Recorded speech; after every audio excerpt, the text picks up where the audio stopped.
सर्वांना नमस्कार.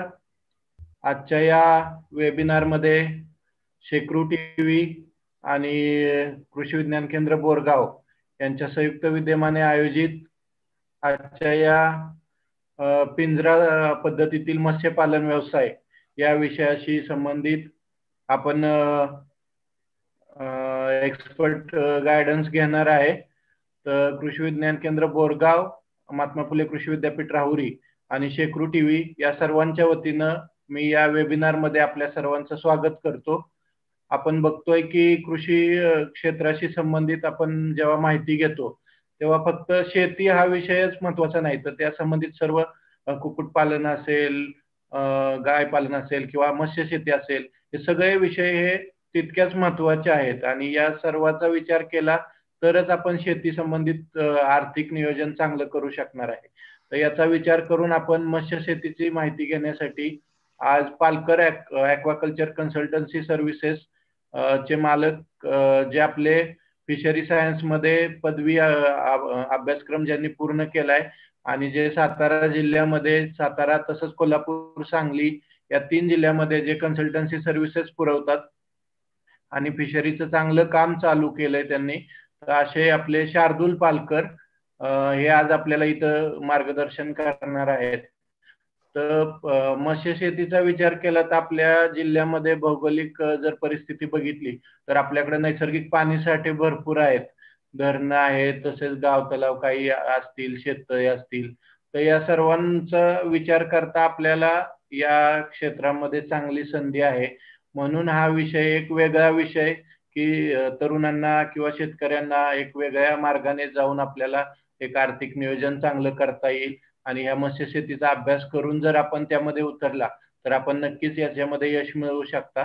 तर मी शेक्रू टीव्हीचं पुन्हा एकदा आमच्या सर्वांच्या वतीनं धन्यवाद देतो की त्यांनी आम्हाला हा प्लॅटफॉर्म उपलब्ध करून दिलेला आहे कृषी विज्ञान केंद्र बोरगावला. आत्ताचं आपलं एक 10वं लेक्चर आहे, शेक्रू टीव्ही बरोबर आपण लाईव्ह करतोय. तर मी यानंतर शार्दूल पालकर यांना विनंती करतो की त्यांनी आपल्या आजच्या उपस्थित शेतकऱ्यांना तसेच युवकांना मत्स्यपालन शेती याच्यामध्ये स्पेसिफिक पिंजरा पद्धतीतील मत्स्यपालन व्यवसाय कसा करायचा या संदर्भात मार्गदर्शन करावं आणि त्यांच्या काही शंका असतील तर त्याचंही समाधान करावं. शार्दूल प्लीज. ओके, धन्यवाद बाबर साहेब, धन्यवाद शेक्रू टीव्ही आणि धन्यवाद कृषी विज्ञान केंद्र बोरगाव सातारा. जमलेल्या माझ्या सर्व शेतकरी मित्रांना माझा प्रणाम. मी शार्दूल राजेंद्र पालकर.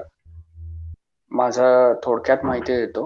मी bachelor of fisheries science degree हा कोर्स आहे 4 वर्षाचा. तो पूर्ण केल्यानंतर सध्या व्यावसायिक दृष्टिकोनातून मत्स्यपालन आणि त्याचे इतर प्रकार जे आहेत त्याच्या संदर्भात प्रचार आणि प्रसार करतो आहे. आजचा जो टॉपिक आपला आहे, आजच्या ज्या विषयासाठी आपण सर्व एकत्र आलो आहोत, तो विषय म्हणजे शेततळ्यातील पिंजरा पद्धतीतील मत्स्यपालन. आता याच्या आधी आपण शेततळ्यातील मत्स्यपालन वगैरे बहुतांश ठिकाणी पाहिलेलं आहे, बघितलेलं आहे. काही बहुतांश शेतकरी करतही असतील, पण आजचा जो विषय आहे तो पिंजरा पद्धतीतील मत्स्यपालन आहे. एक वेगळी पद्धत आहे मत्स्यपालन करण्यासाठी. जर आपण विचार केला तर बदल ही काळाची गरज आहे आणि बदल तो प्रत्येक क्षेत्राला लागू पडतो. शेतीतही तसंच आहे. जर आपण बदल करू इच्छित असाल तर आपला उत्कर्ष निश्चित आहे. त्याच गोष्टीला अनुसरून मत्स्यपालन जी पूर्वंपार पद्धत चालत आलेली आहे शेततळ्यांमध्ये किंवा गाव तलावांमध्ये, धरणांमध्ये, ती आता थोडीफार प्रकारे हद्दपार झालेली आहे. कारण आपण बहुतांश वेळेला बघतो की जलसाठ्यांमधून किंवा समुद्रांमधून जेवढं उत्पन्न अपेक्षित आहे तेवढं उत्पन्न अपेक्षित निघत नाही. त्यामुळे जे काही आपलं फिशरीज किंवा मत्स्य उत्पादन जे आहे ते घटत चाललेलं आहे. म्हणून आपल्या इकडे सर्व भारतात आणि परदेशात सुद्धा पिंजऱ्यातील मत्स्यपालन ही पद्धत यशस्वीरित्या राबवली जात आहे. तिथले शेतकरी यशस्वीरित्या याच्यामध्ये उद्योजकता मिळवत आहेत. तर बघूयात आपण पिंजऱ्यातील मत्स्यपालन आपण यशस्वीरित्या कसे व्यावसायिक दृष्टिकोनातून साकारू शकतो ते. सुरुवात करूयात आपण. थोडीशी माहिती देतो. सातारा जिल्ह्यामध्ये आपल्याकडे 4 धरणं उपलब्ध आहेत. मगाशी जसे बाबर साहेब म्हणाले, की धरणं आहेत आणि गाव तलावही आपल्याकडे उपलब्ध आहेत. तर पिंजऱ्यातील मत्स्यपालन करण्यासाठी आपल्या सातारा जिल्ह्यामध्ये प्रामुख्याने 4 धरणं उपलब्ध आहेत. तारळी, धोम, कण्हेर आणि उरमोडी. त्यापैकी या 4ही धरणांमध्ये मत्स्यपालन सध्या सुरू आहे पिंजरा पद्धतीने. गाव तलावांबद्दल जर बोलायचं झालं तर कराड तालुकामध्ये सातारा जिल्ह्यामध्ये एकूण आपल्याला 54 गाव तलावांची माहिती मिळते. त्यापैकी प्रत्येक गाव तलावावर एक तरी फिशरीज कोऑपरेटिव्ह सोसायटी, सहकारी मच्छीमार संस्था ही रजिस्टर्ड असते. त्यांच्या अनुषंगाने हा उपक्रम राबवला जाऊ शकतो. तसंच सरकारमार्फत जी धरणं आहेत, ज्याची 50 हेक्टर एवढी कपॅसिटी आहे, त्याच्यावर त्या धरणांमध्ये तेवढ्या मोठ्या जलाशयांमध्ये आपण एक मच्छीमार संस्था रजिस्टर करू शकतो, नोंदणीकृत करू शकतो आणि त्याच्यामार्फत हा व्यवसाय चालवू शकतो. आपण पुढे बघणार आहोत की याच्यासाठी आपल्याला काय प्रीरिक्विजिट्स किंवा ज्या काही महत्वाच्या गोष्टी आहेत त्या लागणार काय काय आहेत ते आपण पुढे पाहूयात. Next slide please.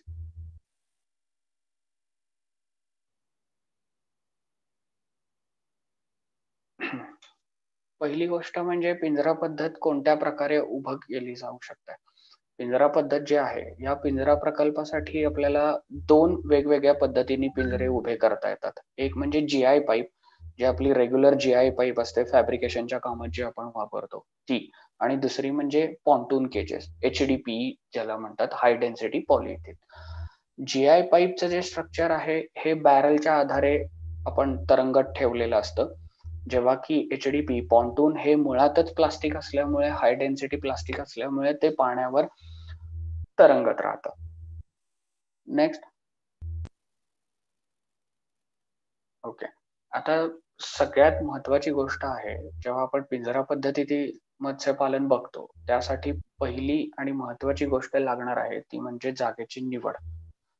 जागेची निवड करताना आपल्याला लक्षात घ्यावयाच्या गोष्टी आहेत त्या म्हणजे पाणलोट क्षेत्र त्या धरणाचं किंवा गाव तलावाचं किंवा त्या जलाशयाचं हे किमान 50 हेक्टर असावं आणि पाण्याची खोली 25 मीटर असावी. पाण्याची उपलब्धता तिथे किमान 8 ते 10 महिने तरी असावी, कारण जर आपण एका बॅचचा विचार केला म्हणजे मत्स्य उत्पादनाचा जर विचार केला तर माशांचा संवर्धनासाठी जो लागणारा कालावधी आहे तो किमान 6 महिने ते 8 महिन्याच्या दरम्यान आहे. बऱ्याचदा काय होतं की पाझर तलाव असतात, पावसाळ्याचे 4 महिने पाणी भरपूर असतं, तिथून पुढे थंडीचे 3-4 महिने निघून जातात. पुन्हा फेब्रुवारी मार्चच्या दरम्यान जेव्हा उन्हाळा कडक होत जातो तसं पाणी पूर्ण आटत जातं आणि डेड स्टॉक सुद्धा शिल्लक राहत नाही. त्यामुळे आपल्याला पाण्याची उपलब्धता ही खूप महत्वाची गोष्ट आहे, महत्वाची बाब आहे. आणि त्याच्यामध्ये महत्वाची गोष्ट म्हणजे पाण्याची खोली ही 25 मीटर असावी, किमान 25 मीटर खोली जिथे पाण्याचा स्तर आहे अशा जलाशयांमध्ये, गाव तलावांमध्ये आपण पिंजऱ्यातील मत्स्यपालन हे करू शकतो. पाण्याची प्रत. आता पाण्याची प्रत जर बघायला गेलं तर बऱ्याच ठिकाणी आपण बघतो की पाणी शेवाळलेलं असतं किंवा बऱ्याच कारखान्यातून वगैरे जलाशयांमध्ये डायरेक्ट त्यांचे इन्फ्लुएन्स म्हणजे दूषित पाणी वगैरे सोडलेलं असतं. गावातल्या लोकांकडून पाणी दूषित केलं जातं किंवा पाण्याची जी रिसर्क्युलेशन असतं हे योग्य पद्धतीने होत नसतं. मग अशा वेळेला आपल्याला पाण्याची प्रत एकदा तपासून घ्यावी लागते. पाण्याचा सामू, पाण्याचा हार्डनेस, त्याची अल्कलिनिटी आणि पाण्यामध्ये असलेला डिसॉल्व्ड ऑक्सिजन ज्याला आपण प्राणवायू म्हणतो. तर असे काही घटक आहेत ज्याच्यामुळे पाण्याची प्रत आपण ठरवू शकतो आणि ते पाणी पिंजरा पद्धतीतील मत्स्यपालन करण्यास योग्य आहे की नाही हे ठरवू शकतो. नेक्स्ट.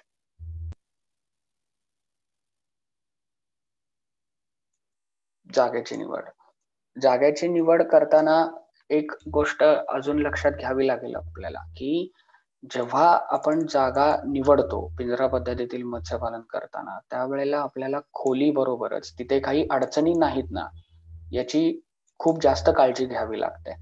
बऱ्याचदा काय होतं की जेव्हा धरणं बांधली जातात त्यावेळेला गाव वसवलं जात, आधी गाव असतं तिथे, ते गाव उठवलं जातं तिथून, ती वस्ती दुसरीकडे वसवली जाते. मग आता जेव्हा गाव ते उठवलं जातं त्यावेळेला तिथे जे काही असणारे इलेक्ट्रिसिटीचे पोल आहेत, लाईटचे खांब आहेत किंवा घरं आहेत, मोठमोठ्या इमारती आहेत, अशा गोष्टी पूर्णपणे नेस्तनाभूत केल्या गेलेल्या नसतात, ज्याच्यामुळे पुढे जाऊन याची अडचण तयार होते. अडचण अशा पद्धतीची येऊ शकते की ज्या वेळेला आपण पिंजरे तिथे उभे करतो त्यावेळेला जी जाळी आपल्याला 4 मीटर पर्यंत खाली न्यावयाची आहे, ती जाळी त्या खांबांमध्ये, अडचणींमध्ये, झाडांमध्ये, झुडपांमध्ये अडकून जाळी डॅमेज होऊ शकते, जाळी फाटू शकते. आणि जाळी फाटलेली जर असेल तर आपण त्याच्यामध्ये मत्स्य संवर्धन करू शकत नाही. त्यामुळे योग्य जागेची निवड करणं हे तितकंच महत्वाचं आहे.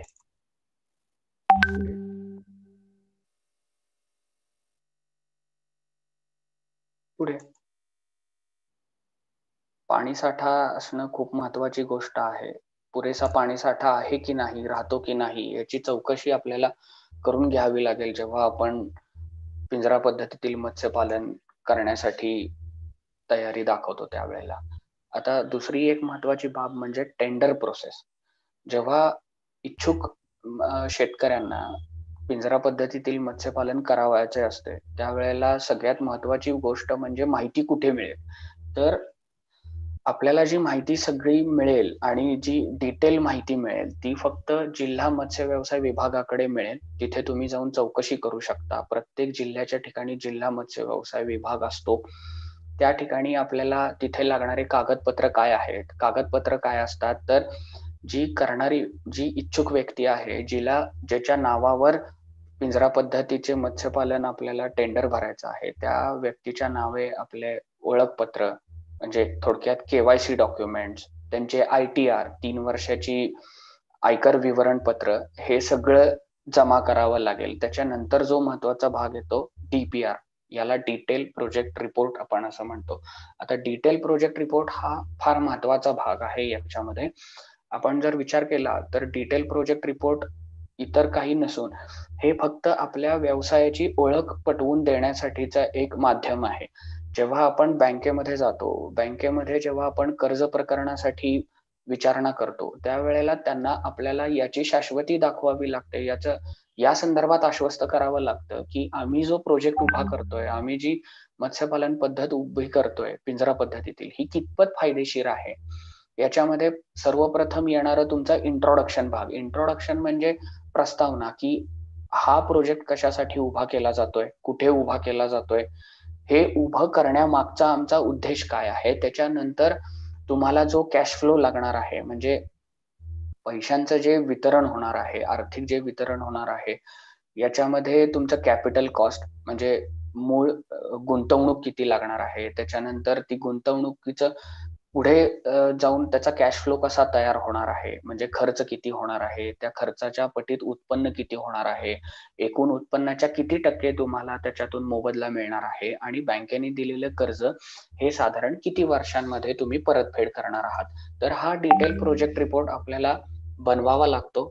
डिटेल प्रोजेक्ट रिपोर्ट दिल्यानंतर आपल्याला बँकेबल प्रोजेक्ट रिपोर्ट असं त्याला म्हणतात. डिटेल प्रोजेक्ट रिपोर्ट जमा केल्यानंतर बँक ठरवते की आपल्याला कितपत अर्थसहाय्य वगैरे मिळू शकतं. नेक्स्ट.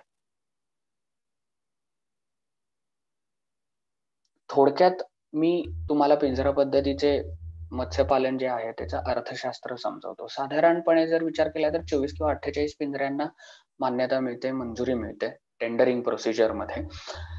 जेव्हा 48 पिंजरे आपण करतो त्यावेळेला सरासरी त्याचं उत्पन्न 90 टन येतं. याच्यामध्ये आपण जर विचार केला तर 48 पिंजऱ्यांमध्ये आपण एक 2 लाखांपर्यंत बीज संचयन करू शकतो 48 पिंजऱ्यांमध्ये. एकूण 90 टन उत्पन्न जर आपलं गेलं तर त्याच्यामध्ये आपल्याला खर्च 60 लाख येऊ शकतो. तुमचा खाद्य, कामगार, इतर सगळ्या गोष्टी आणि विक्री जी आहे ती जवळपास 90 लाखाच्या आसपास होते. साधारण विक्री, माशाचा विक्रीचा दर जो आहे तो 100 ते 105 रुपयांच्या दरम्यान राहतो. कधी कधी तो अगदी कमी येतो. जरी कमी आला तरी तो 90 रुपयाच्या खाली जात नाही.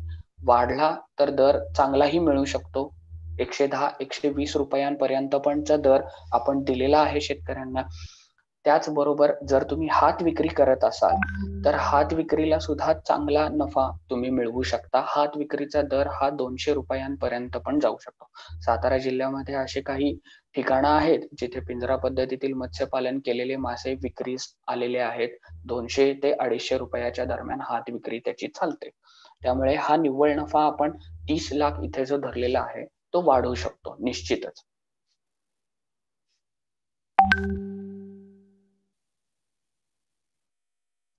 बँक सहाय्य.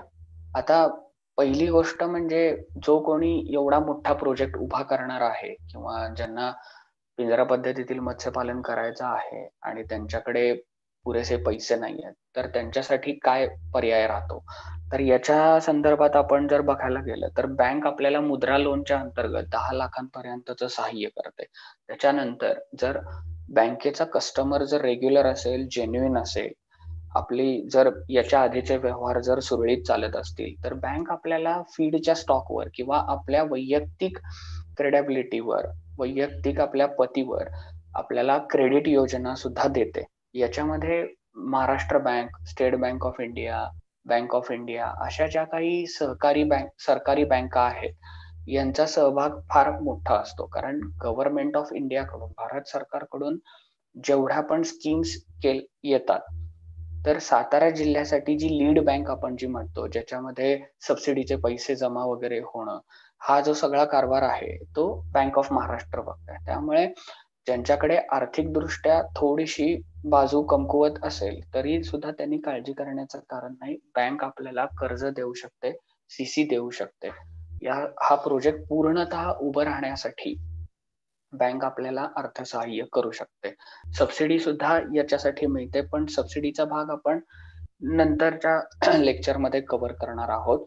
तर एकंदरीत पिंजरा पद्धतीतील मत्स्यपालन हा एक फायदेशीर मत्स्य व्यवसाय होऊ शकतो आणि इतर शेती पद्धतीपेक्षा पिंजऱ्यातील मत्स्यपालन हा एक निश्चितच उपयुक्त आणि फायदेशीर, कमी कालावधीमध्ये मोबदला देणारा एक व्यवसाय पद्धत आहे.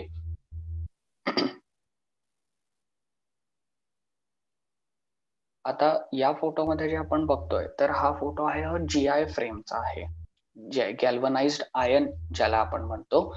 GI फ्रेमचं स्ट्रक्चर याची लाईफ साधारण 7 वर्ष राहते. याचं आयुष्य साधारण 7 वर्ष राहतं आणि सध्या तरी आपल्या सातारा जिल्ह्यातील किंवा इतर सातारा, सांगली, कोल्हापूर, पश्चिम महाराष्ट्रातील कोणत्याही धरणांमध्ये जर आपण वॉटर टर्ब्युलन्स बघितला, म्हणजे पाण्याच्या जी पाण्यामध्ये लाटा तयार होण्याचं जे प्रमाण आहे हे जर लक्षात घेतलं तर GI फ्रेमचं स्ट्रक्चर जे आहे हे कधीही फायदेशीर ठरतं. याच्या व्यतिरिक्त GI केजचं जे स्ट्रक्चर आहे, GI फ्रेम जी आहे ही खूप मजबूत मानली जाते पॉन्टून केजेस पेक्षा. साधारणपणे याला येणारा खर्च मी सांगतो. एक GI केजचा पिंजरा उभा करण्यासाठी आपल्याला 67 ते 70 हजारांपर्यंतचा खर्च येऊ शकतो. त्या उलट जिथे आपण पॉन्टून केजेसचा विचार करतो, पॉन्टून केजेस हे थोडेसे महाग जातात. ते 75 ते 80 हजारापर्यंत एक पिंजरा उभा केला जाऊ शकतो.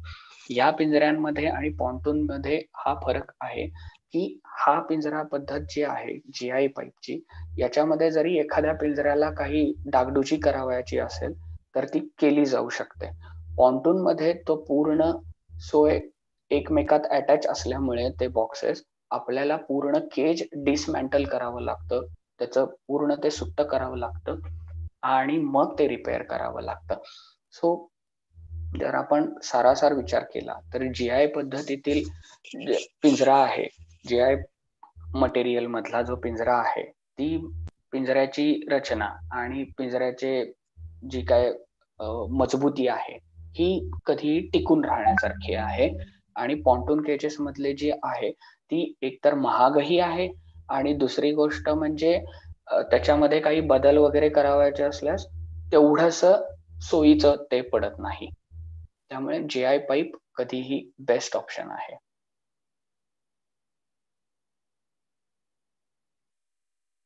हे GI पाईप स्ट्रक्चर फ्रेम आपण उभी करताना हे अशा पद्धतीने आपण करतो. काठावरूनच त्याला आधी पूर्ण बॉडी तयार करून घेतो आणि पाण्यामध्ये उतरल्यानंतर आपण त्याला अँकर्स वगैरे लावलेले असतात. अँकर्स म्हणजे काय असतात की पिंजरा जेव्हा पाण्यात तरंगत राहतो तो एकाच जागी तरंगत राहावा यासाठी मोठी वजनं सोडलेली असतात केजेसच्या फ्रेमला बांधून. बॅरल सुद्धा आपण किमान 200 ते 250 लिटरचे बॅरल्स घेतो. 8.5 किलोचे बॅरल्स लागतात त्याच्यासाठी. एका पिंजऱ्याला साधारण 8 ते 10 बॅरल्स लागतात की जेणेकरून ते व्यवस्थित तरंगत राहतील. वजन घेण्याची क्षमता त्याची 300 ते 350 किलो पर्यंत राहते. एक पिंजरा 300 ते 350 किलो पर्यंतचं वजन म्हणजेच 5 माणसांपर्यंतचा भार सांभाळू शकतं अगदी व्यवस्थितरित्या.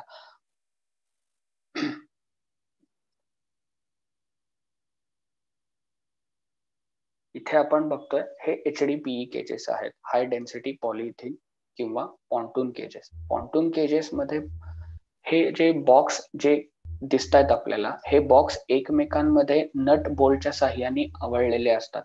मुळातच हे प्लास्टिक असल्यामुळे याच्यामध्ये तेवढीशी तुम्हाला रिजिडिटी, मजबूती मिळत नाही जी तुम्हाला GI केज मध्ये, GI फ्रेम स्ट्रक्चर मध्ये मिळते. आणि हे एक कॉस्टली ऑप्शन आहे.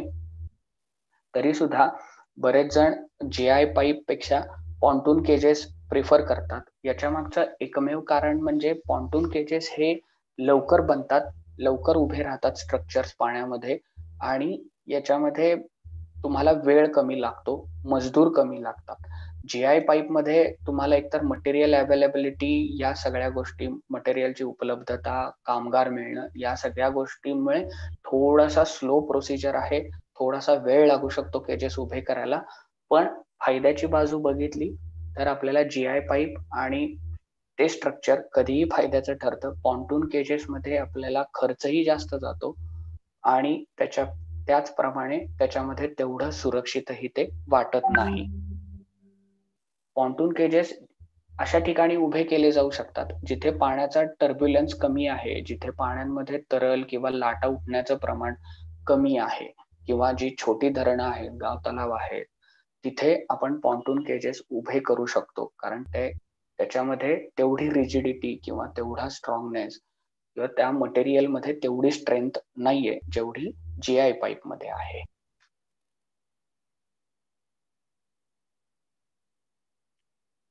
ओके, आता या संदर्भात जर कोणाला काही प्रश्न असतील तर ते प्रश्न तुम्ही विचारू शकता. अधिक माहितीसाठी संपर्क आहे माझा.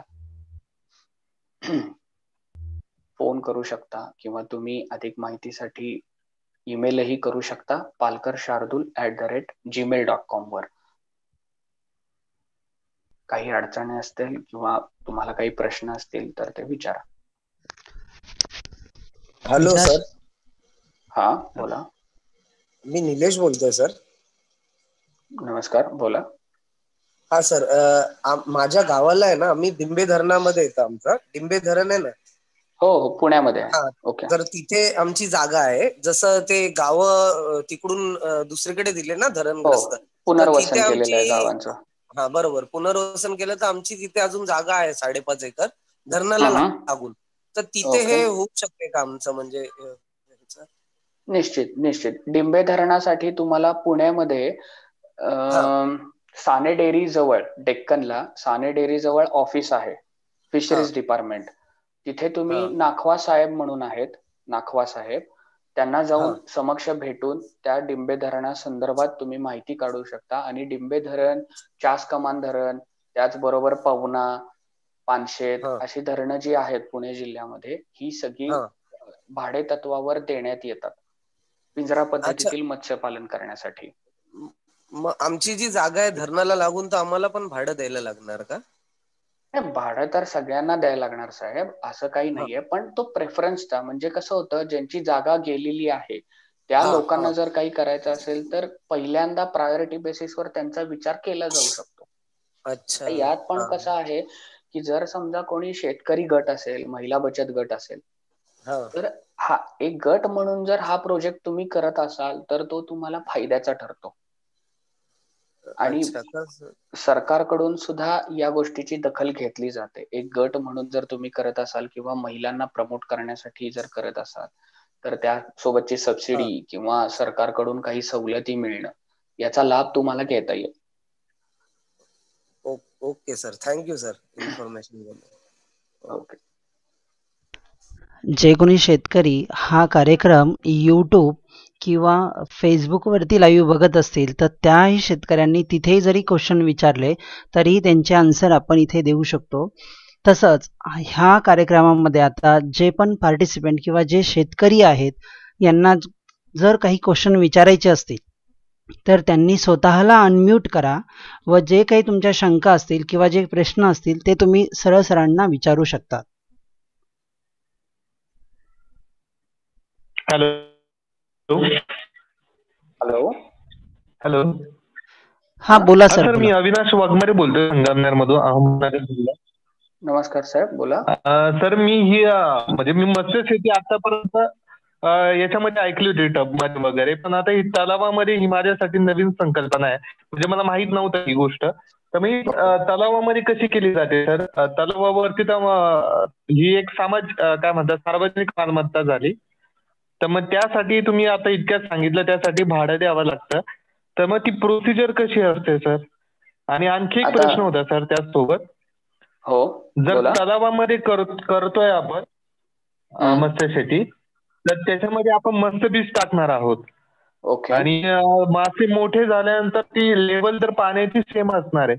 तर मासे त्या पलीकडे सुद्धा तलावामध्ये उडी मारून जाऊ शकतात. बर. आता तुमचा जो तलाव आहे हा गाव तलाव आहे की शेततळ आहे, काय आहे साहेब? गाव तलाव सर. ओके.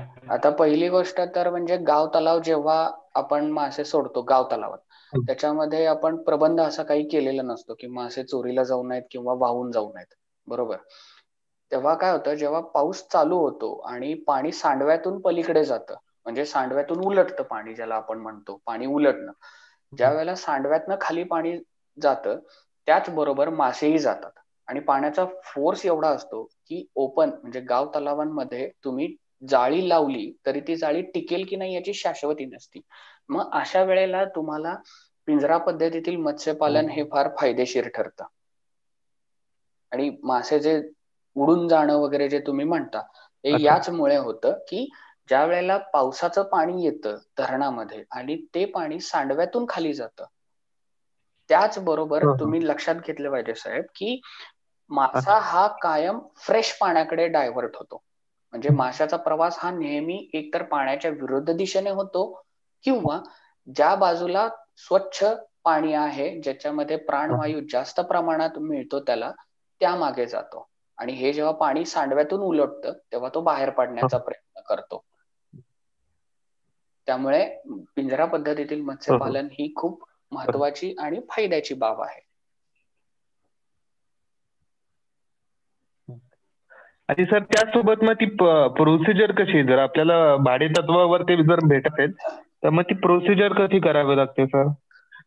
साहेब काय आहे, आपल्या धरणांमध्ये आता तुम्ही संगमनेर म्हणालात ना, तर तुमच्या इथे तुमच्या भागात, जिल्ह्यात किंवा आसपासच्या जिल्ह्यांमध्ये जिथेही गाव तलाव किंवा धरणं आहेत, या धरणांची यादी तुम्हाला जिल्हा मत्स्य व्यवसाय विभागाकडे उपलब्ध होते.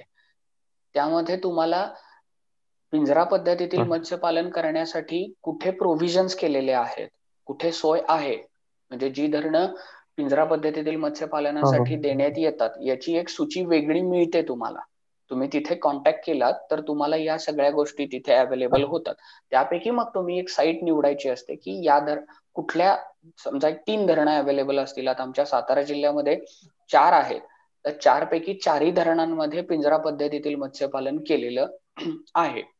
मग त्याचप्रमाणे तुम्हाला संगमनेर मध्ये सुद्धा ज्या जिल्ह्याच्या ठिकाणी जे मत्स्य व्यवसाय विभाग आहे त्या ठिकाणी भेट देऊन तुम्हाला या सगळ्या गोष्टींची माहिती मिळू शकते की म्हणजे कोणती धरणं, कोणते गाव तलाव पिंजरा पद्धतीतील मत्स्यपालनासाठी खुली केली गेलेली आहेत किंवा भाडे तत्वावर देण्यात येतात.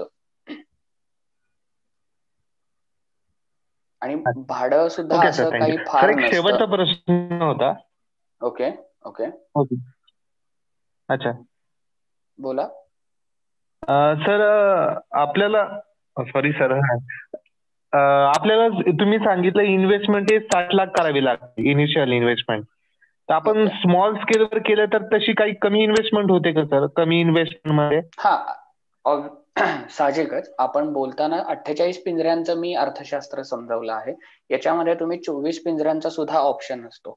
24 पिंजऱ्यांसाठी सुद्धा तुम्ही जरी प्रकल्प उभा केलात तरी सुद्धा तो तुम्हाला कमी खर्चामध्ये होऊ शकतो. आणि याच्यामध्ये कसं असतं, तुम्ही जेव्हा पिंजरे उभे करता, एक पिंजरा साधारण 67 ते 70 हजाराच्या आसपास जातो.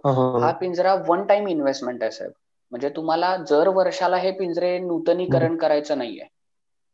याची लाईफ 7 वर्षांपर्यंत राहते. 7 वर्षांपर्यंत तुम्हाला याच्यामध्ये इन्व्हेस्ट करायचं नाहीये. तुम्हाला पुन्हा पुन्हा म्हणजे रिकरिंग कॉस्ट ज्याला आपण म्हणतो फायनान्शियल टर्म्स, म्हणजे पुन्हा पुन्हा येणारा खर्च कोणता आहे? एक म्हणजे बीज आणि दुसरं म्हणजे खाद्य. याच्यामध्ये तुम्हाला पाणी भरावं लागत नाही, पाणी बदलावं लागत नाही. धरणांमध्ये वाहतं पाणी असतं, त्यामुळे पाणी उपसणे किंवा पाणी नाही, मेंटेनन्स असा काही फारसा नसतो. एकदा पिंजरे तुम्ही उभे केलेत की ते 6-7 वर्षांपर्यंत त्याची लाईफ राहते. त्याच्याबद्दल काहीही शंका नसते. फक्त तुम्हाला त्याच्यामध्ये बीज सोडावं लागतं आणि खाद्य सोडावं लागतं. तुम्ही जर बीज जास्त सोडलं तर साहजिकच तुम्हाला खाद्याचा खर्च जास्त येणार. असं आहे. आणि हे जर 6 महिन्याची सायकल असते. जर 6 महिन्याची सायकल येते. अच्छा सर. सर रमेश सरांचा प्रश्न आहे युट्यूबला. ओके. हा, टँक मध्ये मत्स्यपालन त्यांना करायचं आहे, तर त्या संदर्भात लोनचं काही मार्गदर्शन होईल का? टँक म्हणजे काय आहे? इरिगेशन टँक आहे की स्वतःचं शेततळ आहे? काय आहे? नाही, त्यांनी फक्त एवढंच दिलं आहे की लोन मार्गदर्शन मिळावे, टँक मध्ये करायचे आहे. ओके. आता शेततळ्यांसाठी मी सांगतो तुम्हाला. शेततळ्यांमध्ये जर तुम्हाला मत्स्य बीज वगैरे सोडायचं असेल तर त्यासाठी कोणत्याही पद्धतीचा अर्थसहाय्य तुम्हाला बँकांकडून किंवा सरकारकडून मिळत नाही. पण हे जर तुमची जर सोसायटी असेल, एक मच्छीमार संस्था जर रजिस्टर केली असेल, तर गाव तलावांमध्ये मत्स्य बीज सोडण्यासाठी, त्याची विक्री करण्यासाठी, त्याचं प्रोसेसिंग करण्यासाठी त्यासाठी सबसिडीज अवेलेबल आहेत. पण वैयक्तिक पातळीला शेततळ्यामध्ये फक्त कागदासाठी सबसिडी मिळते. मत्स्य बीज किंवा त्याच्या लागणाऱ्या खाद्यासाठी कोणत्याही प्रकारची सबसिडी नाही. फक्त कागदासाठी, म्हणजे जे अस्तरीकरण करणं ज्याला आपण म्हणतो, त्याच्यासाठी सबसिडी अवेलेबल असते. हॅलो, नमस्ते सर. हॅलो, नमस्ते. बोला. हा सर, मी चंदगडवरून बोलतोय. चंदगड. ओके. कोल्हापूर जिल्हा. हा, कोल्हापूर जिल्हा. गाव तळ्यासाठी सर बचत गटांसाठी हे करू शकतो का आपण?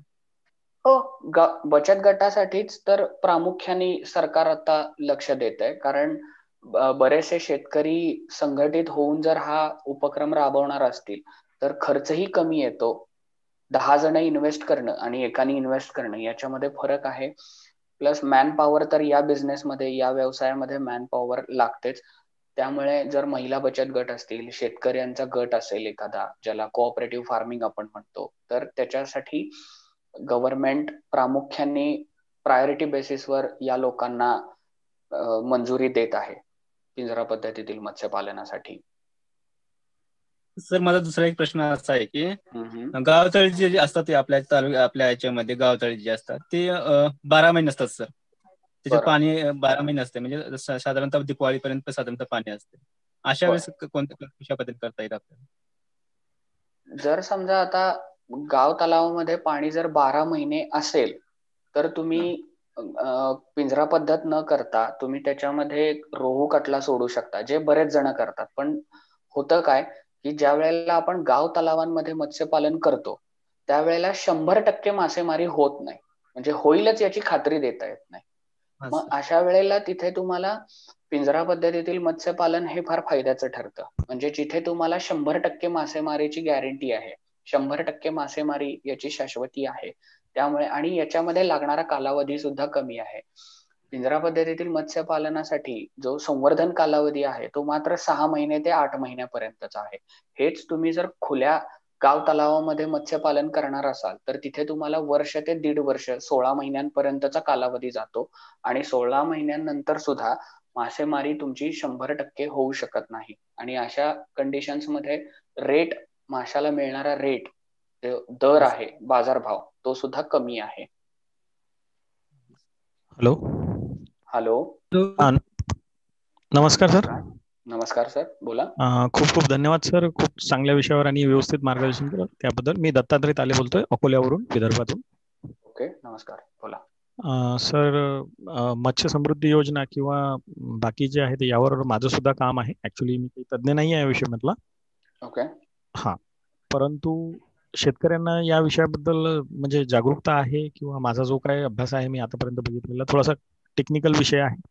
म्हणजे तुम्ही जे बोलला की ऑक्सिजन किंवा पाणी तपासणी करणे वगैरे वगैरे, तर थोडं डिटेल स्वरूपात जर मिळालं, म्हणजे असं काही हे नाहीये की तुम्ही यामध्ये एक्सपर्टच पाहिजे. एक्सपर्टचा सल्ला जर घेतला, आमच्या मत्स्य विज्ञान नागपूर विद्यापीठाचे राठोड सर आहेत, तर त्यांनी मला मोटिवेट केलं यामध्ये आणि मला बऱ्यापैकी सक्सेस मिळालं सर यामध्ये.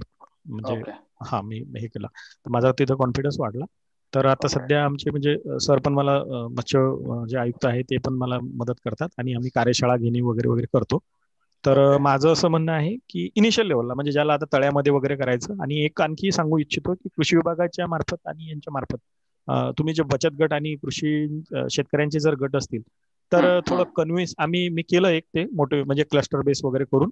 तर उत्सुक आहेत सर, ते करतील. म्हणजे बँक पण मदत करते, LDM वगैरे, आणि सबसिडी पण द्यायला ते तयार आहेत. फक्त तुम्ही त्यांना प्रूफ करणे गरजेचं आहे, म्हणजे यू आर डुईंग. हा, तर नाही. आता साहेब, आपण कसा बिझनेस करतो, माझी जी कंपनी आहे त्याच्या मार्फत मी म्हणजे पालकर ॲक्वाकल्चर कन्सल्टन्सीज ही माझी जी कंपनी आहे त्याच्या मार्फत आपण फक्त मार्गदर्शन प्रोव्हाइड करतो. आणि याच्या सोबत आपण फक्त मार्गदर्शन प्रोव्हाइड नाही करत, तर राईट फ्रॉम तुमचं इन्फ्रास्ट्रक्चर, केजेस, पिंजरे पाण्यामध्ये उभे करून देण्यापासून ते तुमचा मासा मार्केटला विकला जाईपर्यंत अगदी बरोबर असं पूर्ण कन्सल्टेशन आपलं राहतं. त्यामुळे शेतकऱ्याला याची शाश्वती मिळते की आपण जरी मत्स्य संवर्धन केलं तरी विक्रीसाठी आपल्याकडे बॅकअप प्लॅन आहे आणि आम्ही ते पुरवतो. बरोबर. आणि बऱ्याच म्हणजे मी आता कसं सर की ऑनलाईन वेबिनार वगैरे किंवा ग्रुप्स वगैरे बघितलं, तर यामध्ये authenticate and unauthenticate there are 2 types of जे डिफरंट तुम्ही समजू शकता. मला राठोड सरांनी नेहमी तेच सांगितलं. हा, तर आता तुम्ही म्हणजे या गोष्टीची गरज आहे, ते चार्जेबल बेसिसवर असू द्या किंवा कुठल्याही, आणि चांगलं आणि प्रॉपर प्रशिक्षण त्या शेतकऱ्यांपर्यंत जाणे खूप गरजेचं. मी शेतकरी म्हणतोय कारण माझा मेन टार्गेट हा फार्मर आहे, मोठमोठे तळे घेतलेले. आता एक छोटंसं उदाहरण सांगतो की म्हणजे जसं गाय आपण पाळतो ती दुधासाठी की गोमूत्रासाठी की शेणासाठी. तर माझ्या एक डेमोस्ट्रेशन मध्ये असं केलं की एका शेतकऱ्याने पॉलिथिन मध्ये फिश टाकल्या, त्याचा बेनिफिट घेतला आणि त्याने ते वॉटर हे केलं, म्हणजे पंपिंग करून त्याने हळदीला वापरलं. तर 2.5 ते 2.25 किलो, माझं ऑर्गॅनिकचं पण चालतं, शेतीचं पण मी थोडंसं कन्सल्टिंग करतो. तर त्याला बंपर क्रॉप आला सर, म्हणजे नियर अबाउट 25% त्याला हे झालं, म्हणजे यील्ड मध्ये त्याचा ग्रोथ झाला. आता फिशचं आउटपुट किती आलं त्याचा थोडासा हे. तर माझं असं म्हणणं आहे आपण ते जर त्याला डेमोस्ट्रेशन बेस केलं, कारण अमोनिया वगैरे जो ते खतं मिळाली ना त्याला, म्हणजे मच्छ्याचं जे वेस्ट वगैरे होऊन, तर त्याचा खूप चांगला रिझल्ट आलेले आहेत सर. मी ज्याही म्हणजे क्रॉपमध्ये किंवा फळामध्ये किंवा लेमन वगैरे आहे. तर माझं असं म्हणणं आहे की ते जर केलं, आणि महिला बचत गट वगैरे पण करू शकतात. तर मला खूप चांगला रिस्पॉन्स आहे. माझ्याकडे 2 क्लस्टर आहेत 500-500 एकराचे, म्हणजे जवळपास 2,500 ते 3,000 शेतकऱ्यांचा माझा संपर्क आहे सर प्रत्यक्ष. ओके, चांगला रीच आहे. हा, मी बी किपिंग, फिश कल्चर, जे आता योजना आली याचं योजना पूर्ण डिटेल समजावून सांगणे. 1-2 कार्यशाळा पण झाल्या आमच्या जिल्हा महान म्हणून मोठा डॅम आहे आमच्या इथं अकोल्याला वगैरे पाणी पुरवठा देतो. तर मी सरांना पण हेच कन्व्हिन्स केलं. तर मला मदत लागेल सर तुमची, आणि मी इच्छुक आहो. Sure sir, ready to help. कसं होतं साहेब की तुम्ही ऑथराइज्ड गोष्टींमधून जेव्हा कन्सल्टेशन घेता किंवा ऑथराइज्ड सोर्सेस कडून इन्फॉर्मेशन मिळतं, सो दॅट इज की तुम्हाला पिन पॉइंट अॅक्युरेट माहिती मिळते 100%. आणि एक्झॅजरेटेड फिगर्स नसतात, हायपोथेटिकल फिगर्स नसतात. याचा फायदा डायरेक्टली शेतकऱ्यांना होतो. Right sir. त्यामुळे त्यांना चांगलं आणि सात्विक ज्ञान देणं हे शिकलेल्या माणसांचं काम आहे. जसं आता कृषी विज्ञान केंद्र साताराने जो उपक्रम घेतलाय, राबवतायत, दॅट इज ऍक्च्युअली अप्रिशिएबल आणि हायली अप्रिशिएबल. कारण काय होतं, बऱ्याचदा या फील्डमध्ये अनऑथराइज्ड लोक असल्यामुळे ना लोकांमध्ये संभ्रम खूप प्रमाणात निर्माण झालेले मी बघतो. बरोबर. लोकांना लिटरली बीज पुरवणं, खाद्य पुरवणं याच्या नावाखाली लूट चाललेली असते. अगदी. त्यामुळे लोकांना ऑथेंटिकेटेड नॉलेज जसं तुम्ही म्हणालात किंवा ऑथराइज्ड पर्सनेल कडनं माहिती मिळणं ही खूप मोठी गोष्ट आहे आणि काळाची गरज आहे. जसं तुम्ही शेततळ्यामध्ये मत्स्यबीज सोडता तर ते किती एकरामध्ये, किती जागेमध्ये, किती मत्स्यबीज सोडायला पाहिजे याचं सुद्धा ताळेबंद एक नियोजन, एक गणित आखून ठेवलेलं असतं.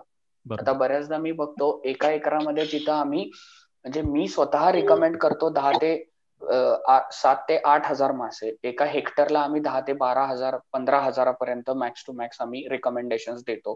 तिथे बऱ्याचदा मला पाहायला मिळतं की 1 हेक्टर मध्ये जी स्टॉकिंग डेन्सिटी आहे ती चौपट केलेली आहे. 70-80 हजार एका एकराला सोडायला मासे सांगितलेले आहेत. वर्षाकाठी त्यांचा मासा वाढत नाही आणि तो कुचमतो. मग अशा वेळेला काय होतं, शेतकरी खचतो. अगदी या गोष्टी झाल्या नाही पाहिजेत. बरोबर ते कमर्शियल आहे. तर सिफाचं पण मी म्हणजे कार्यशाळा आणि प्रशिक्षण सर्टिफाईड आहे सर. मी परत एकदा सांगतो की म्हणजे तुमचा दादा डिग्रीच आहे, त्याच्यामध्ये काही विषय नाही. परंतु माझ्यासारखा जो अनोळखी किंवा नवीन व्यक्ती हा जर झाला तर मला जर तुमचं गायडन्स मिळालं तर हे बऱ्याच लोकांपर्यंत हा विषय जाईल सर. आणि ऑथेंटिकेट नॉलेज जाणे म्हणजे जसं तुम्ही आता कृषी विभाग म्हटला, मी त्यांच्यासोबत करतो. त्यानंतर आपलं सिफा आहे, तुम्ही आहात आणि मला सरांच्या थ्रू पण करायचं. तर मी तुमचा मेल आणि मला एक मेल पाहिजे होता, तुमचा मोबाईल नंबर आहे, मी परत तुमच्याशी संपर्क करत होतो. आणि खूप खूप धन्यवाद सर. खूप फक्त कसं वेळ थोडा हे झाला, माहिती जरा डिटेल मध्ये. माझा नंबर आहे, माझा कृषी विज्ञान केंद्र साताराकडे माझा नंबर आणि मेल आयडी आहे. तुम्ही केव्हाही संपर्क साधू शकता. 24/7 365 साहेब माझी काम करण्याची पद्धत आहे. मी अवेलेबल असतो शेतकऱ्यांसाठी. नाही मला खूप छान वाटलं सर. आणि ऑथेंटिकेट माहिती म्हणजे कसं आहे की ऑथेंटिकेट म्हणता येईल असे लोक आणि चुकीचे जे गैरप्रकार करतात, तुम्ही जे सांगितलं उदाहरण आता की फिश म्हणजे त्यांचा ओनली काय होतं की शेतकरी पुन्हा धसवत नाही रिस्क घ्या. 100% sir. This is a golden म्हणजे 24 कॅरेट गोल्ड आहे. परंतु मत्स्य पालन मध्ये सक्सेस होत नाही, तर त्याची कारण मी शोधली. आता माझ्यासारखा अनोळखी व्यक्ती जर सक्सेस होऊ शकतो, आणि मी म्हणतो की तुम्ही चक्रावून झाली, एवढे जबरदस्त रिझल्ट आहेत सर नॅचरली. म्हणजे माझ्या स्वतःचे गाव तलाव आहेत साहेब. माझ्या स्वतःच्या गाव तलावांमध्ये मी थँक्यू सर. तलावांमध्ये मी करतो. Okay sir, thank you. थोडेसे प्रश्न आलेले आहेत, आपण त्यांचे जरा थोडे सर. भानुदास चोरगे सरांचा प्रश्न आहे. ओके. ते सांगतात की उरमोडी धरणातील पिंजरा पद्धतीत मत्स्यपालन करण्यासाठी कुठे संपर्क करावा? उरमोडी धरणातील मत्स्यपालन करण्यासाठी पिंजरा पद्धतीतील जिल्हा मत्स्य व्यवसाय विभाग, तिथे वारुंजीकर साहेब म्हणून आहे, श्रीकांत वारुंजीकर साहेब, त्यांच्याकडे संपर्क साधावा. ओके. आणि तेच विचारतायत की एका युनिटसाठी किती खर्च येईल व अनुदान किती मिळेल आणि कमीत कमी किती पिंजरे वापरावे? 24 पिंजरे किंवा 48 पिंजऱ्यांपासून सुरू करू शकता. किमान 24, कमाल 48 किंवा 96 पिंजरे उभे करू शकता. एका पिंजऱ्यासाठीचा जो खर्च आहे हा साधारण 67 ते 70 हजारापर्यंत येतो GI पाईपचा. आणि जर तुम्हाला पॉन्टून किंवा HDPE केजेस जसं आपण म्हणालो त्याचे जर इन्स्टॉलेशन हवे असतील, त्या पद्धतीचे पिंजरे हवे असतील तर त्याला 75 ते 80 हजारापर्यंतचा खर्च येतो. याच्यासाठी सबसिडीज आहेत. प्रधानमंत्री मत्स्य संपदा योजनेअंतर्गत याचे सबसिडीज आहेत. या सगळ्याची माहिती तुम्हाला जिल्हा मत्स्य व्यवसाय केंद्राकडे, विभागाकडे उपलब्ध होईल. सबसिडीज आहेत याच्यासाठी. Thank you sir. समाधान सर, तुमचा काही प्रश्न आहे तर विचारा. हॅलो. हा बोला सर, बोला. हॅलो. बोला सर. मी बीडवरून बोलतोय. ओके, बोला साहेब. नमस्कार सर. मी व्हेटरनरी डॉक्टर आहे. तर 24 पिंजऱ्यासाठी आपल्याला किती तळ मोठं पाहिजे, म्हणजे साईज? नाही, तळ नाही चालणार आपल्याला साहेब. तो गाव तलाव किंवा धरण हवंय, ते तळ नाही चालत. शेत तलाव नाही साहेब. शेततळे तुमचं किती एकराचा आहे, किती गुंठ्याचा आहे, काय आहे, पाण्याचा विस्तार किती आहे, त्याच्यामध्ये पाणलोट क्षेत्र किती आहे ते? थोडंच आहे, अर्धा एकराचं आहे जवळपास. ओके, अर्धा एकराला पण साहेब त्याला खोली आपल्याला 25 मीटर लागते. अरे पण इतकं नाही सर. हा, मग तुम्ही गाव तलाव जे असतात ना त्याची चौकशी करा, किंवा धरणं जे असतील ना बीड जिल्ह्यामध्ये त्याची चौकशी करा, कारण याला खोली जास्त लागते. अच्छा, ठीक आहे सर. Thank you sir. धन्यवाद. ओके. प्रवीण ठुबेंचा प्रश्न वरती आहे. बोलू का सर? बोला सर, बोला. सर, पिंजरा पद्धतीमध्ये फंगॅसियस आणि तिलापिया सोडून अजून कुठलं कल्चर करता येऊ शकतं का? पिंजरा पद्धतीमध्ये तिलापिया आणि फंगॅसियस या दोन प्रामुख्याने होणाऱ्या जाती आहेत. याच्या व्यतिरिक्त तुम्ही पाबदा कल्चर करू शकता. पाबदा म्हणून एक जात येते. पाबदामध्ये कसे रिझल्ट आहेत सर, म्हणजे कोणी केलंय का त्याचं? गुजरात वगैरे त्या साईडला जर आपण बघितलं तर ते केलेलं आहे आणि यशस्वीरित्या त्यांना रिझल्ट आलेले आहेत. ओके, तर पाबदाच्या संदर्भात तुम्ही कन्सल्टन्सी करू शकता का? हो हो, माझे वैतरणा डॅम मध्ये 12 केजेस आहेत माझे आता सध्या, पण मला तिलापियाला परमिशन. हा, वैतरणा नाशिक. हा, नाशिक मध्ये इगतपुरी वैतरणा. ओके, इगतपुरी वैतरणा. ओके, मला वाटलं हे वाशी वैतरणा आमच्या इकडे. सुरुवातीला तिथे एक तर इकोसिस्टम मुळे तिलापियाला परमिशन नाहीये तिथे, पण केज कल्चरला तर परमिशन आहे तिलापियासाठी. जिल्हा मत्स्य विभागाकडे चौकशी करा साहेब. चालेल ना, ते मला नाही म्हणतात ते, तर तेच अडचण आली मला. ते म्हणे फंगेसियस करा, आणि फंगेसियसचा FCR जो आहे आणि त्याची मार्केट कॉस्ट पाहतात तो तेवढा फिजिबल वाटला नाही. तेवढा फिजिबल नाहीये फंगेसियस. जर तुम्ही मार्केट रेटनी विकणार असाल ना साहेब, तर थोडंसं त्याच्यामध्ये प्रॉफिट मिळवण्यासाठी कष्ट करावे लागतात. पण जर आपण हात विक्री करू शकलो फंगेसियस हात विक्री, तर त्याचे रिझल्ट चांगले आहेत. सध्या आउटलेट आहेत हात विक्रीचे, माझे स्वतःचे 2 आउटलेट आहेत, मी ते केलेले आहेत मी. पण मग मी तोच विचार करत होतो की पाबदाच बद्दल मी ऐकलं होतं, तर पाबदाचे रिझल्ट मी तुमच्याशी, म्हणजे फोन नंबर आहेच आहे तुमचा, तुमच्याशी बोलून मला शेअर केलं तर बरं होईल जरा. हो हो हो हो, काही अडचण नाही साहेब, केव्हाही फोन करा, अवेलेबल असतो मी.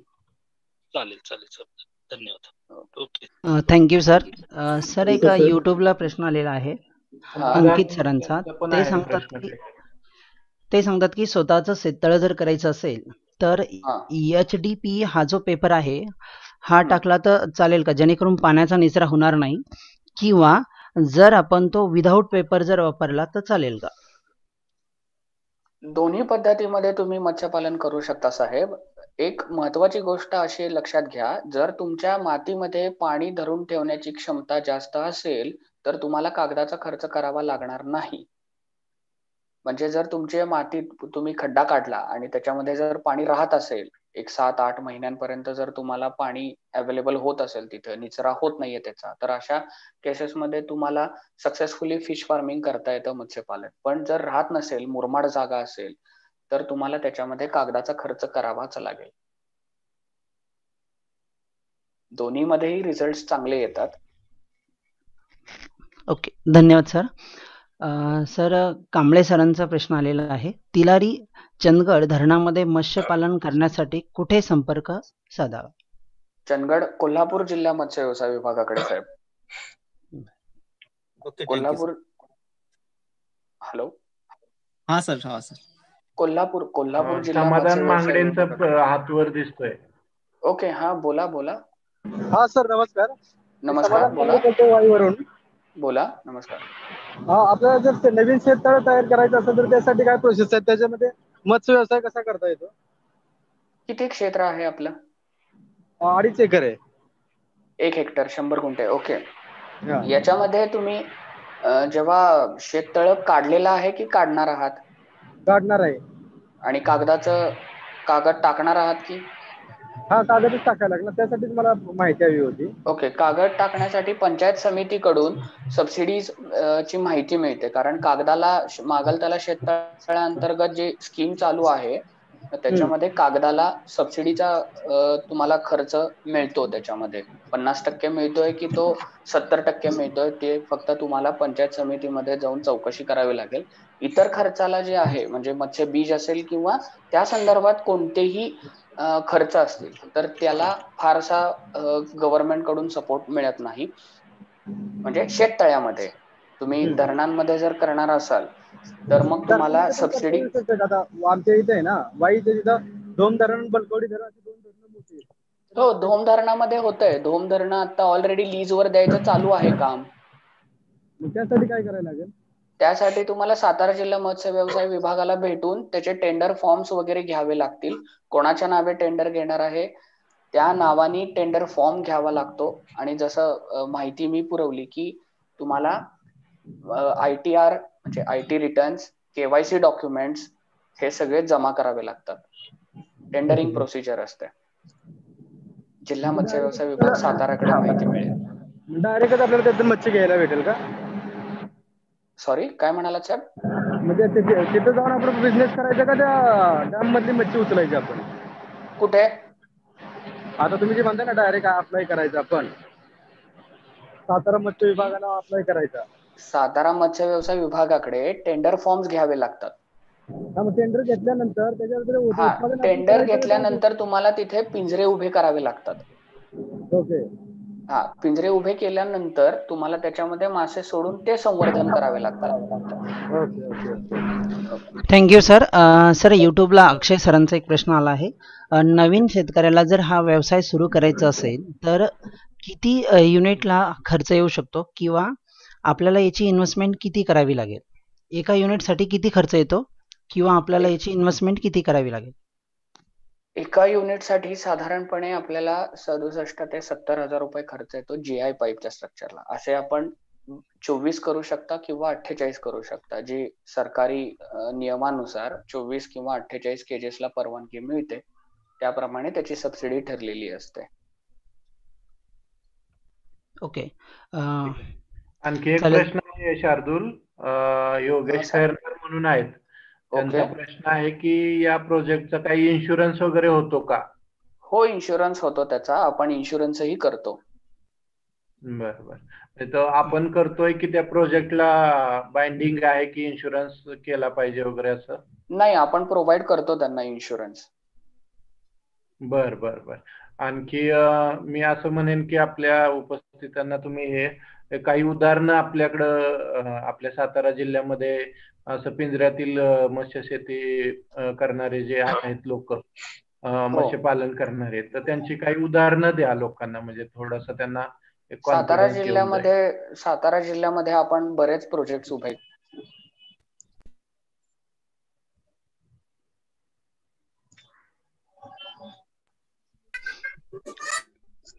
हॅलो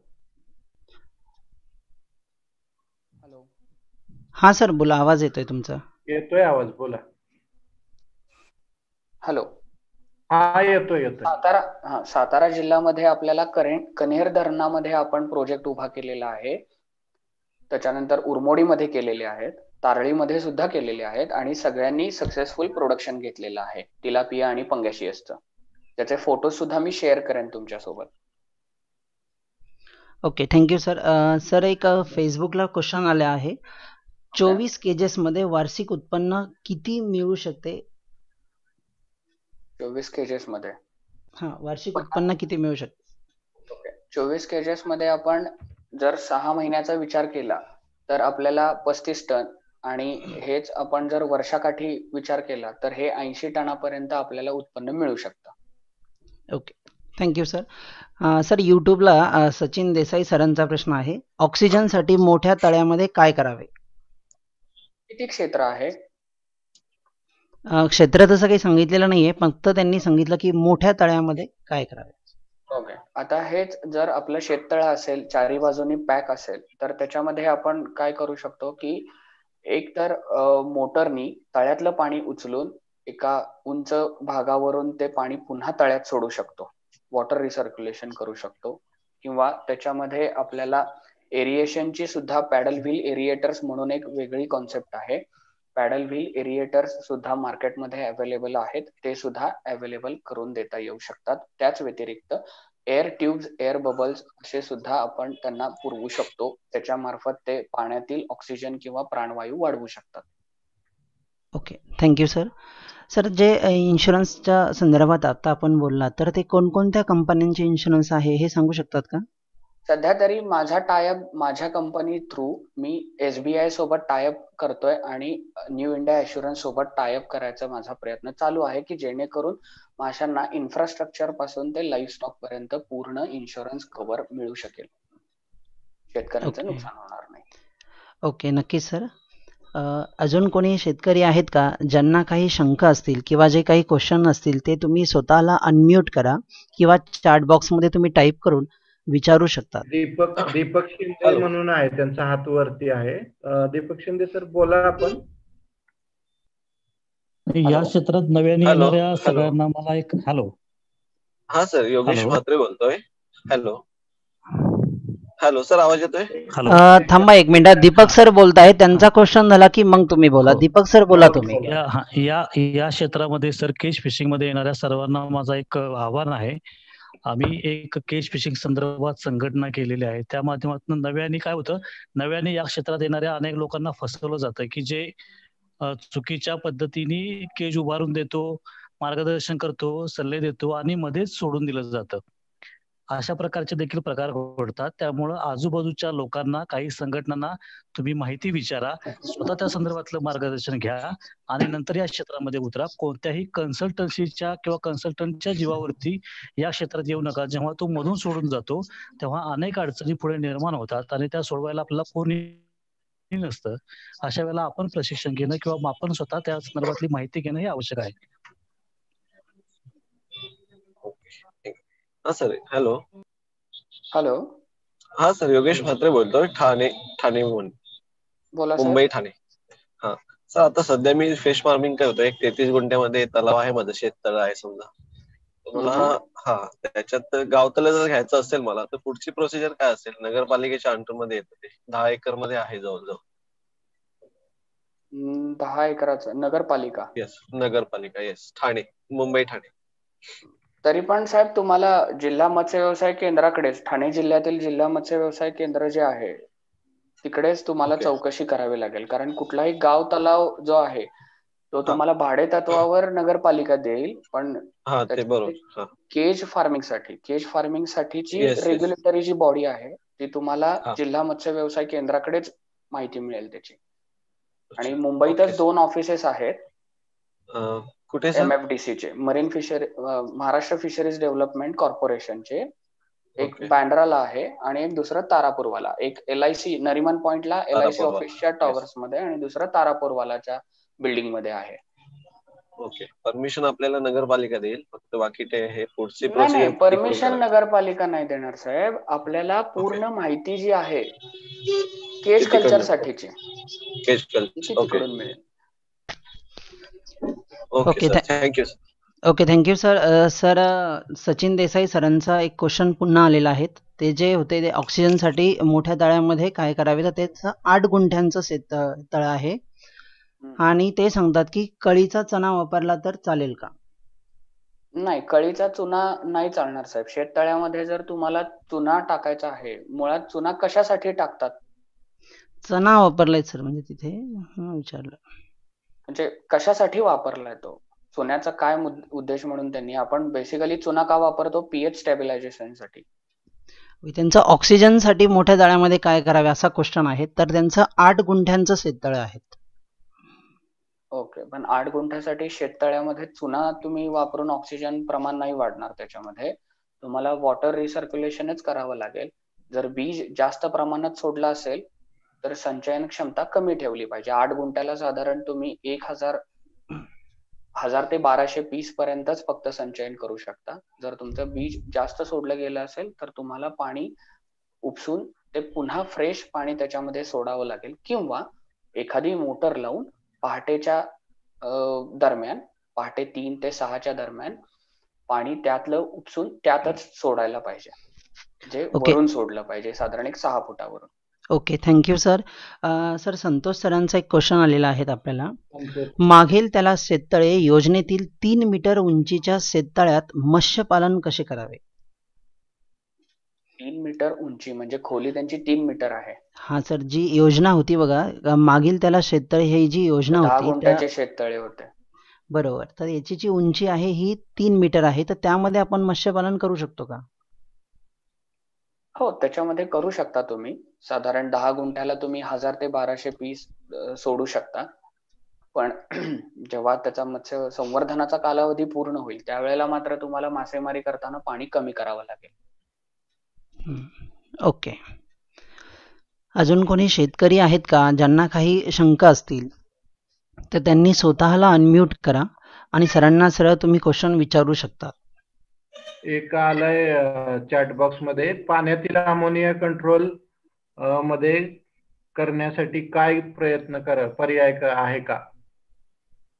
पर्याय आहे. याच्यामध्ये तुम्हाला पाण्यातील अमोनिया जर कमी करावायचा असेल तर तुम्हाला डोलोमाइट वगैरे वापरावं लागेल. पाण्याची जर पाणी जर पूर्ण खराब झालं असेल तर ग्राउंड पासून म्हणजे तळापासून तुम्हाला ते पाणी पूर्ण हलवावं लागेल इन द सेन्स ढवळून काढावं लागेल. पाणी थोडंसं रिसायकल करावं लागेल. आतलं पाणी पूर्ण बाहेर सोडावं लागेल आणि हे पाणी सोडताना मासे जाणार नाहीत याची काळजी घेऊनच हे करावं लागेल. पूर्ण ढवळून झाल्यानंतर जो बॉटम आहे पॉन्डचा तो तुम्हाला ढवळून त्यातलं पाणी बाहेर सोडावं लागेल आणि बाहेरचं फ्रेश पाणी आत घ्यावं लागेल. किंवा मार्केट्समध्ये बाकीचे पण औषधं उपलब्ध आहेत पण ती थोडीशी कॉस्टली जातात. हा एक साधा उपाय आहे. ठीक ओके, थँक्यू सर. बऱ्यापैकी प्रश्न संपलेले आहेत आता चॅटबॉक्स मधले पण.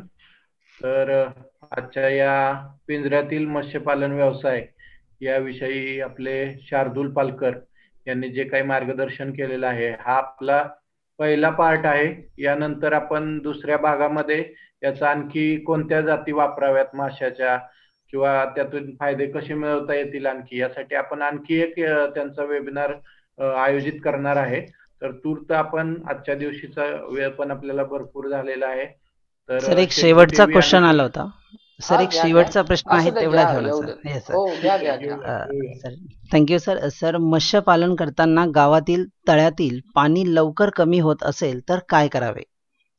गाव तलाव असेल तर या संदर्भात आपण माहिती घेऊ शकता की ते तळ जर लीक असेल तर गळती काढण्याचं काम ते ग्रामपंचायत किंवा नगरपालिकेने करून घेतलं पाहिजे. आणि जर समजा हे वैयक्तिक शेततळ असेल तर वैयक्तिक शेततळ्यामध्ये कागद किंवा अस्तरीकरण तुम्ही करून चांगल्या प्रतीचा कागद टाकून ही गळती थांबवू शकता.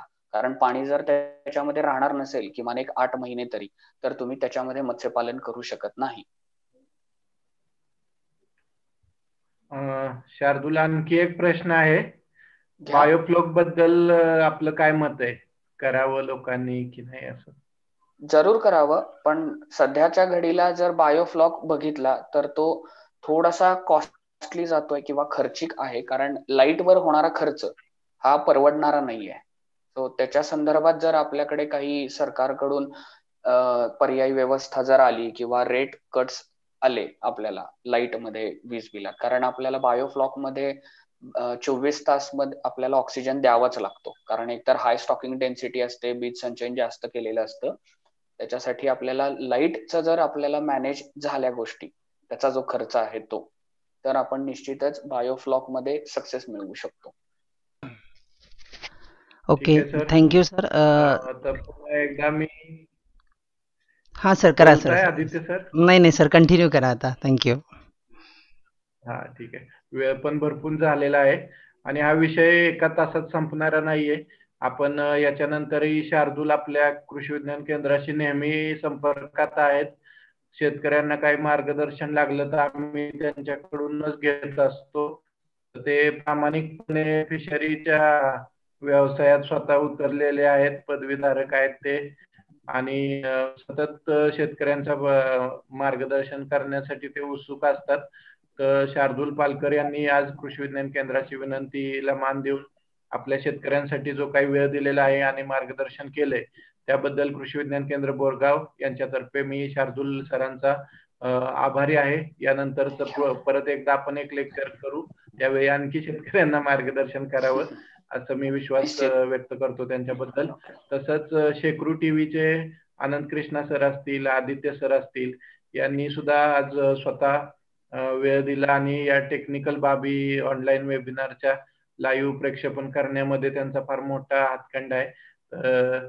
त्यांनी आम्हाला सहकार्य केलं कृषी विज्ञान केंद्र बोरगावला आणि एक आपुलकीनं ते सतत आठवडाभर पाठपुरावा करत असतात की आपल्याला नवीन लोकांना काय देता येईल का.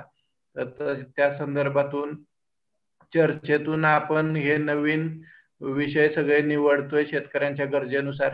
शेतकऱ्यांनाही मी आवाहन करतो की त्यांच्याही काही गरजा असतील, एखादा वेगळा विषय घेऊन तुमच्या समोर यायचा असेल तर आपण विद्यापीठातले तज्ज्ञ आणि बाहेरचे तज्ज्ञ आपल्याला कृषी विज्ञान केंद्राला असं काही मर्यादा नाहीयेत की फक्त आम्ही जे करतोय तेच दाखवावं. एखादा चांगला शेतकरी सुद्धा जर काही करत असेल तर ते पण आपण दाखवू शकतो इथं. तर या लेक्चर बद्दल शार्दूल आणि शेकरू टीव्हीच्या सर्व टीमचे पुन्हा एकदा मी कृषी विज्ञान केंद्र बोरगाव तर्फे आभार मानतो आणि आजचे पार्टिसिपंट पण चांगले सजग पार्टिसिपंट होते. हा व्यवसायच असा म्हणजे अभ्यास करूनच करायचा व्यवसाय आहे हा. मी तर म्हणतो की सर्वांनी हे प्रशिक्षण घ्यावं किंवा शार्दूल सरांशी बोलूनच या व्यवसायात उतरावं असं मी सर्वांना आवाहन करतो आणि पुन्हा एकदा सर्वांचे धन्यवाद मानतो आणि ही मीटिंग आपण इथंच संपवू असं